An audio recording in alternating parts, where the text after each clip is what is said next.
हाथी बनेगा किसका साथी, बहन जी ने कर दी इशारेबाजी।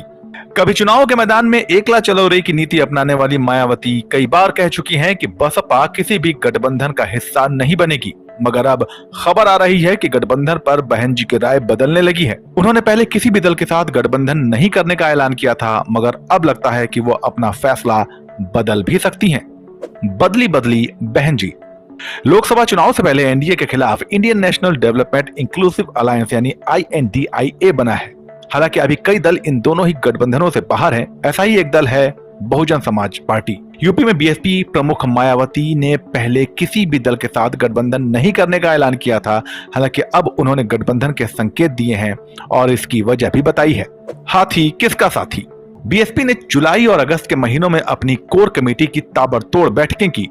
इन बैठकों में पार्टी प्रमुख मायावती ने कहा, कई राज्यों में बैलेंस ऑफ पावर बनने के बावजूद जातिवादी तत्व द्वारा साम दाम दंडभेद आदि अनेकों घिनौने हथकंडे अपनाकर बीएसपी के विधायकों को तोड़ लेने का सिलसिला चलता रहता है, जिससे जनता के साथ विश्वासघात करके घोर स्वार्थी जन विरोधी तत्व सत्ता पर काबिज हो जाते हैं।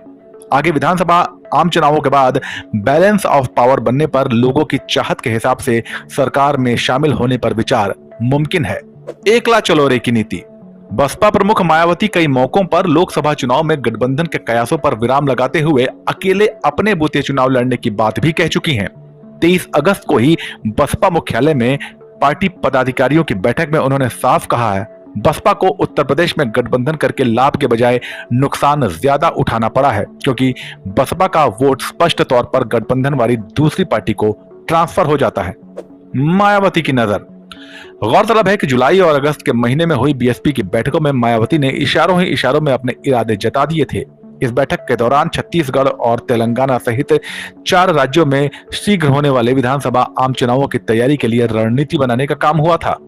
पार्टी कार्यकर्ताओं से बात करते हुए उस वक्त मायावती ने कहा था, राजस्थान, MP, छत्तीसगढ़ और तेलंगाना राज्य में इन कमजोर वर्गों और धार्मिक अल्पसंख्यकों में से मुस्लिम समाज का सही संवैधानिक भला तभी हो सकता है जब वहां जनता को हताशा और निराशा देने वाली मजबूत और अहंकारी सरकार नहीं बल्कि गठबंधन की जनहित को मजबूत करती सरकार होगी, जैसा कि अक्सर यहां देखने को मिलता है। बता दें कि इस साल राजस्थान, MP, छत्तीसगढ़ और तेलंगाना में विधानसभा चुनाव होने हैं। आपकी राय में बहन जी किस गठबंधन का हिस्सा बनेगी या तटस्थ रहेंगी, हमें कमेंट सेक्शन में बताइए और राजनीति की खबरों के लिए बने रहिए जनसत्ता के साथ। नमस्कार। भी लोग कमेंट में बताइए कि इन जैसे लोगों पे विश्वास करना सही है कि नहीं। आप सब समझदार बनो और हाँ, अगर करते हो मेरी केयर तो फॉलो करके कर दो शेयर।